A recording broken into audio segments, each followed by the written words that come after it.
మరి ఆంధ్రప్రదేశ్ విడిపోయిన తర్వాత కర్నూలు జిల్లా పశ్చిమ ప్రాంతం అన్ని విధాలుగా వెనుకబడిపోయింది. మరి ఈ ప్రాంతం అభివృద్ధి చెందాలంటే ఈ ఆంధ్రప్రదేశ్ రాష్ట్రం ఏర్పడినప్పటి నుంచి కూడా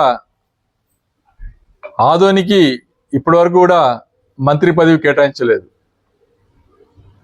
మరి ఈ పశ్చిమ ప్రాంతం బాగుపడాలన్నా, ఇక్కడ ప్రతి ఎకరాకి సాగునీరు రావాలన్నా, వలసలు ఆగాలన్నా, పరిశ్రమ రావాలన్నా, యువతకు ఉద్యోగ అవకాశాలు రావాలన్నా, ఇక్కడ విద్యా ఇన్స్టిట్యూట్ రావాలన్నా ఖచ్చితంగా ఉమ్మడి అభ్యర్థి అయిన పార్థసారథి గారికి ఆదోనిలో మంత్రి పదవి కేటాయించాలని చెప్పి తెలుగుదేశం పార్టీ తరఫున మా అధినాయకుడైన చంద్రబాబు నాయుడు గారు విజ్ఞప్తి చేస్తున్నాం.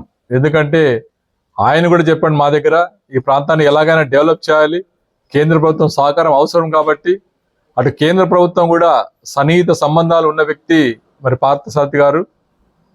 మరి చంద్రబాబు నాయుడుతో కూడా అత్యంత చనువు ఉన్న వ్యక్తి మరి అటు మీనాక్షి నాయుడు గారు అయితేనేమి, మరి ఇటు తెలుగుదేశంలో భాస్కర్ రెడ్డి అయితేనేమి, కిష్టం అయితేనేమి, మరి అలాగే రఘుపార్ అయితేనేమి, రామచంద్ర అయితేనేమి,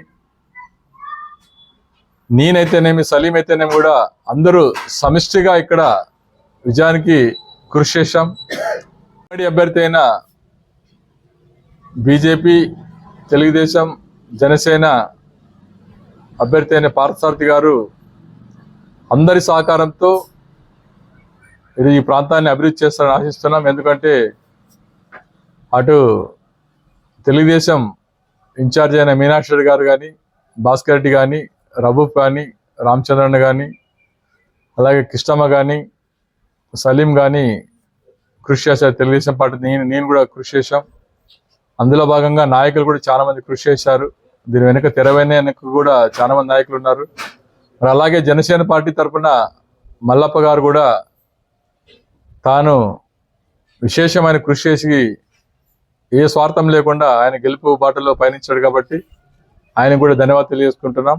మరి అలాగే బీజేపీ నాయకులైన నీలకంఠ గారు, రమేష్ గారు, చాలా మంది నాయకులు కూడా, ప్రకాష్ జైన్ గారు కూడా వారి విజయానికి అన్ని రకాలుగా కృషి చేశారు.